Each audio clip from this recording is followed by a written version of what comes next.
नमस्कार दोस्तों, आज के इस वीडियो में हम तुगलक डायनेस्टी के बारे में समझेंगे। और तुगलक डायनेस्टी में हम सिर्फ मोहम्मद बिन तुगलक और फिरोज शाह तुगलक इसके बारे में पढ़ेंगे और इन दोनों ने क्या डेवलपमेंट्स किए और क्या नहीं किए और इसके क्या रिकपर्सन रहे, इसके क्या कारण थे, ये सब चीज़ें हम पढ़ेंगे। तो हम शुरू करते हैं अपनी मोहम्मद बिन तुगलक के साथ। मोहम्मद बिन तुगलक के फेलियर के रीज़न तो लिखे हैं, लेकिन पहले बात करा क्या है ये देख लेते हैं। अच्छा, उसके कुछ प्रयास हैं।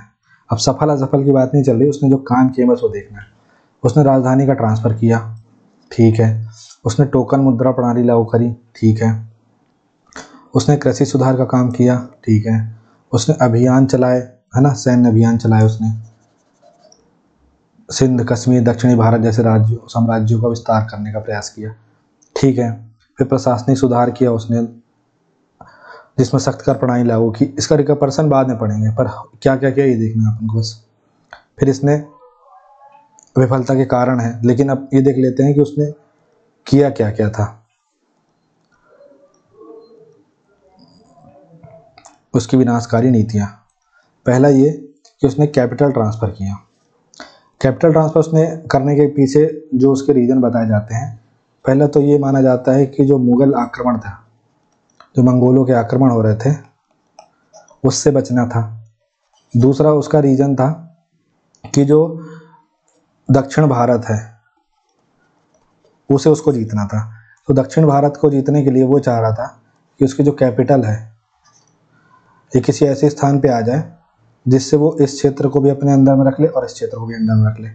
ये दो रीज़न थे इसके पीछे। तो उसने दिल्ली से दौलताबाद, जो महाराष्ट्र में है, वहाँ कैपिटल ट्रांसफ़र करने की कोशिश करी और करा भी इसने ऐसा, लेकिन वो फेल रहा। दूसरा उसने क्या किया, आर्थिक संकट दूर करने के लिए टोकन करेंसी का आविष्कार किया। अब टोकन करेंसी में क्या किया उसने कि चांदी के स्थान पर तांबे के सिक्के शुरू कर दिए। अब इस वजह से क्या हुआ कि नकली मुद्रा को बढ़ावा मिल गया। हर घर में क्या हुआ कि टकसालें बन गई। अब तांबा मिलना तो बहुत ईजी है, तो टकसालें सब घर में बन गई, तो सब तांबे के सिक्के बनाने लग गए, ठीक है। तो इससे इसका फेल हुआ। ये इसने चीन के एक राजा का कॉन्सेप्ट चुराया था, लेकिन यहाँ पे भी चला नहीं। फिर कठोर कराधान, मतलब उसने दोआब वाला जो क्षेत्र था वहाँ अत्यधिक कर लगा दिए, जबकि उस दौरान वहाँ पे अकाल की समस्या थी। इससे कृषि संकट बढ़ गया।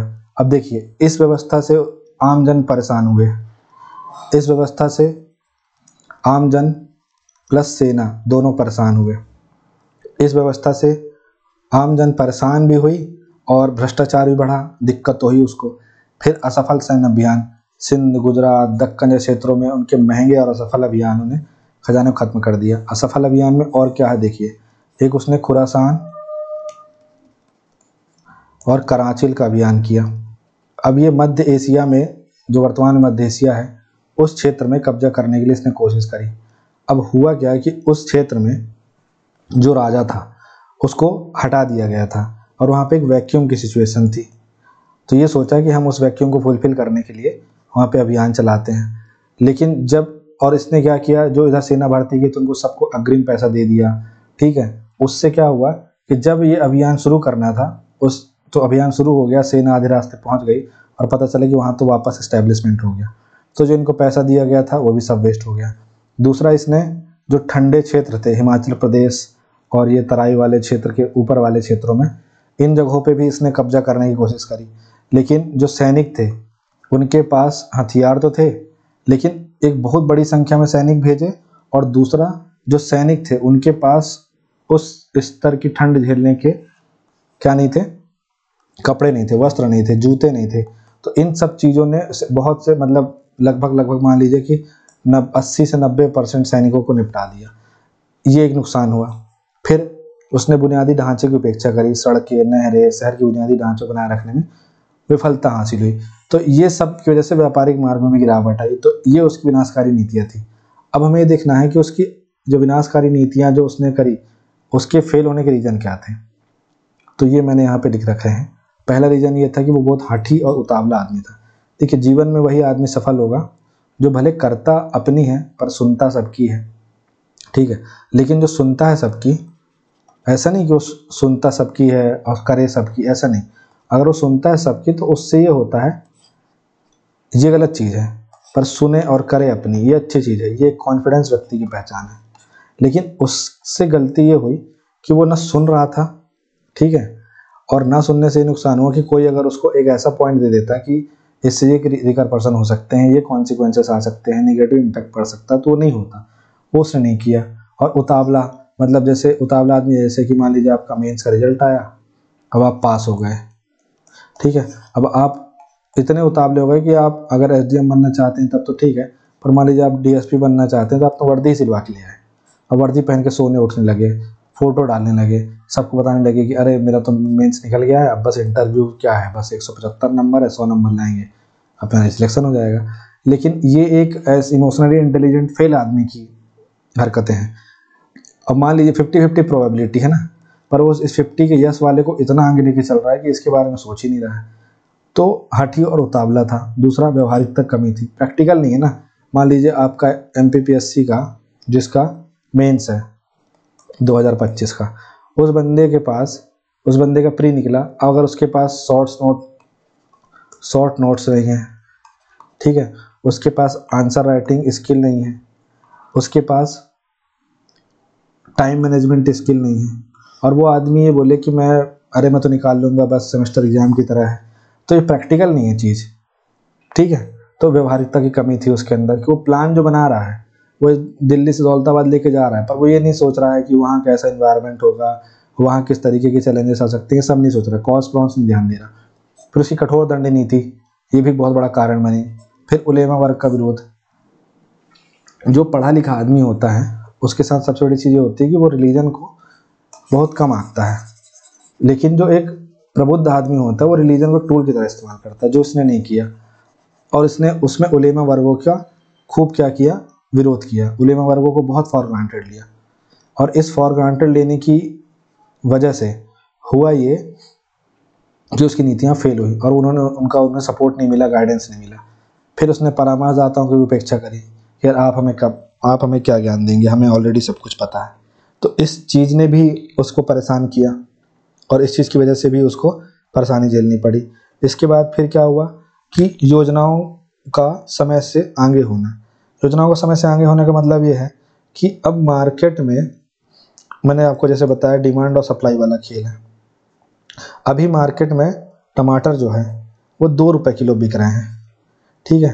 तो अगर आपके पास टमाटर है और आप टमाटर अभी मार्केट अपना उतार देंगे तो आपको सही भाव नहीं मिलेगा, ठीक है। आप सोचे कि टमाटर तो चलिए ज़्यादा समय नहीं लगता उसको तैयार होने में, लेकिन आप टमाटर की खेती कर रहे हैं तो आप सोचेंगे नहीं, मैं लहसुन या प्याज की खेती कर लेता हूँ। इससे 2 फायदे होंगे।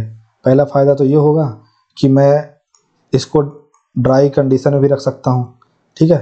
प्याज को तो आप प्रिजर्व करके भी अच्छे से रख सकते हैं, बाकी टमाटर को कितने दिन रख सकते हैं, नहीं रख सकते हैं। फिर आपको इसलिए कोल्ड स्टोरेज चाहिए तो आप नहीं कर सकते। हाँ, फिर आप फूड प्रोसेसिंग इंडस्ट्री आपके पास, आपके आसपास है, तब आपको कुछ फ़ायदा हो सकता है कि उससे सॉस बन जाए, केचप बन जाए।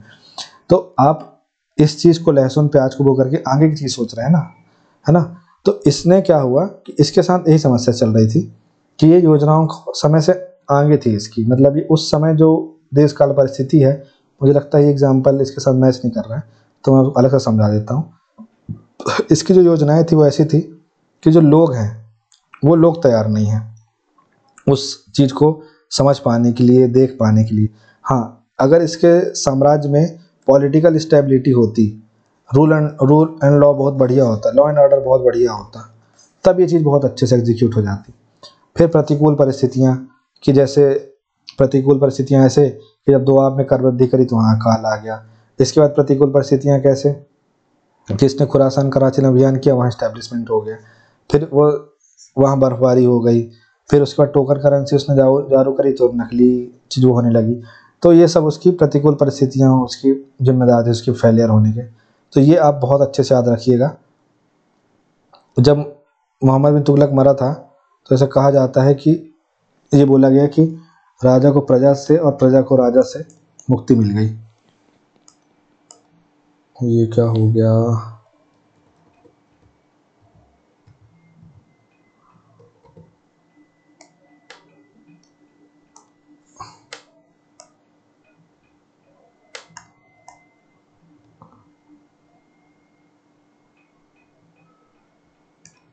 ठीक है। फिर विफलता कारण तो हम देख लिए, इसे नहीं पढ़ना है, ठीक है, ये गलत है। इसके बाद हमें फिरोज शाह तुगलक सामने क्या चुनौतियाँ थी ये देखना है। तो देखिए आप यहाँ पे देखिए कि फिरोज शाह तुगलक के समक्ष जो चुनौतियाँ थी, माफ़ कीजिएगा थोड़ा सा दिक्कत हो रही होगी आपको।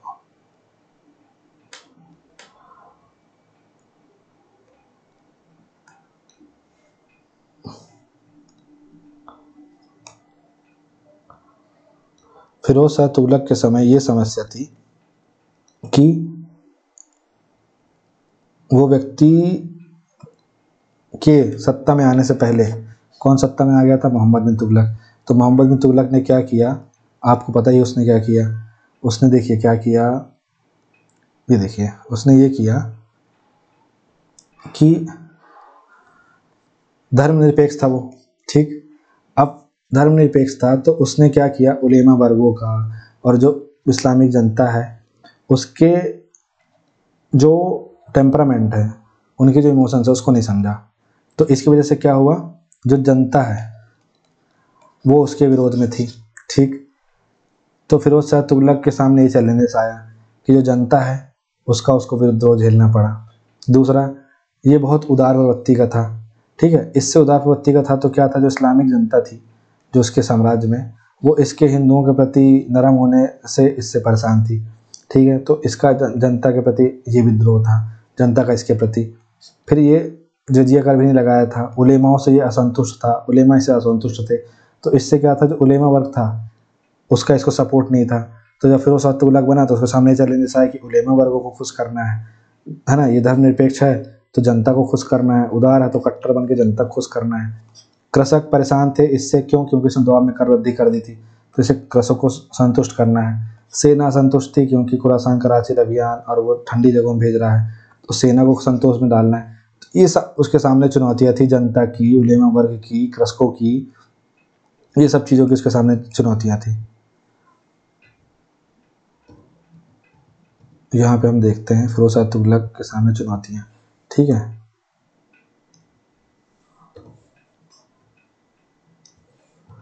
कहाँ चला गया,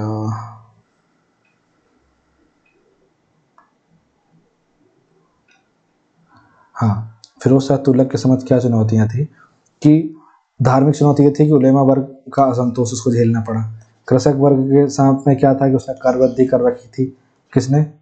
मोहम्मद बिन तुगलक ने।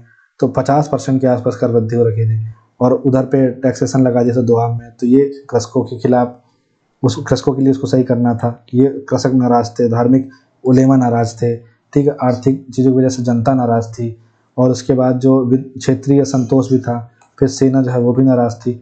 तो इन सबको खुश करने के लिए इसकी पूरी नीति चलेगी, ठीक है। ये अब हम देखते हैं आगे। ये आप ध्यान रखिए कि मोहम्मद बिन तुगलक ने जो काम किए तो उसका जो रिकपर्सन पड़ा वो ये पड़ा कि फिरोज शाह तुगलक के सामने वो चीज़ चैलेंज बन गई, और उन चैलेंजेस को जब दूर करने के लिए जो भी पॉलिसी आई वो सब फिरोज शाह तुगलक के काम है, ठीक है। तो फिरोज शाह तुगलक ने क्या क्या काम किए ये देख लीजिए। उसने क्या किया, जो शासन व्यवस्था है, राजस्व व्यवस्था है, उसको बढ़िया करा। सबसे पहले तो उसने क्या किया कि एक व्यक्ति से पूरे राज्य का ये एस्टिमेट बनवाया कि यहाँ से कितना रेवेन्यू कलेक्ट होगा, ठीक है। तो इससे क्या हुआ कि अगर मान लीजिए 5 लाख रुपए प्रति माह रेवेन्यू आना है तो भाई 5 लाख एक आ जाए, लेकिन 4,99,999 नहीं आए, ये हो गया। दूसरा, उसने 24 प्रकार के कर समाप्त करके सिर्फ 4 प्रकार के कर दिए तो जनता खुश हो गई, जजिया जगात खराज खम्स ये कर दिया। फिर जागीर प्रथा का विस्तार किया उसने। जागीर प्रथा का विस्तार में ये हुआ कि जो सेना थी उसको जो वेतन देना था उसके लिए उसने ये काम किया कि जो जागीर है वो सेना को दे देता था और वो उससे अपना सैन्य खर्च उठा लेती थी, ठीक है। फिर जो सिंचाई थी, 5 नहरें बनवाई, बांध बनवाए उसने, तो इससे जो कृषक थे वो खुश हुए। उद्यान बनवाया उसने 1200 के आसपास, उद्योगों के लिए 36 कारखाने बनवाए उसने, तो इससे लोगों को रोजगार मिला, जनता खुश हुई। सेना के लिए उसने क्या किया, पद वंशानुगत बना दिया। तो जैसे आज कोई व्यक्ति ए आदमी सेना में है, अब इसको अपने इसका जो बच्चा बी है उसके भविष्य की चिंता है तो इसको मिल जाएगा वो काम, तो इससे उनको संतुष्ट किया, ठीक है। फिर परोपकारी काम किए, जैसे गरीब मुसलमान वर्ग जो जनता है वो नाराज़ थी, तो गरीब मुसलमानों को खुश करने के लिए उसने दीवाने खैरात बनाया, दारुल सफ़ा, ठीक है। इसमें हॉस्पिटल बनवाया जो इस्लाम मुसलमानों के लिए था। दीवान इस्तिहाक पेंशन विभाग बनवाया, वृद्ध मुस्लिमों को, विधवाओं को पेंशन देने के लिए, ये सब काम किए। फिर दासों को खुश करने के लिए भी दीवाने बंदगान नाम व्यवस्था बनाई, ठीक है। इसमें 1,80,000 इसके पास दास थे उसके पास। फिर उसने शिक्षा के लिए, इस्लामिक शिक्षा के लिए मदरसा फिरोज शाही की स्थापना करी, ठीक है। और जन कल्याण के काम करे इसने, PWD डिपार्टमेंट बनवाया, पब्लिक वर्क्स डिपार्टमेंट, लोक निर्माण विभाग, सड़कें, नहर एक्सेट्रा काम संभाला। मौद्रिक सुधार उसने क्या किए, जो उसने टोकन करेंसी जारी करी थी, तो इसने ससगनी या शेषनागी और अद्धा और बिक ये जैसी 3 करेंसियाँ जारी करी। तो ये सब फिरोज शाह तुगलक ने काम किए, ठीक। अब उसने कुछ जो लेमा वर्ग उससे असंतुष्ट था, तो उसको खुश करने के लिए उसने क्या किया कि उसने ये किया कि रिलीजियस चीज़ें अपनी चेंज करी, ठीक। क्या हो जाता है बीच बीच में,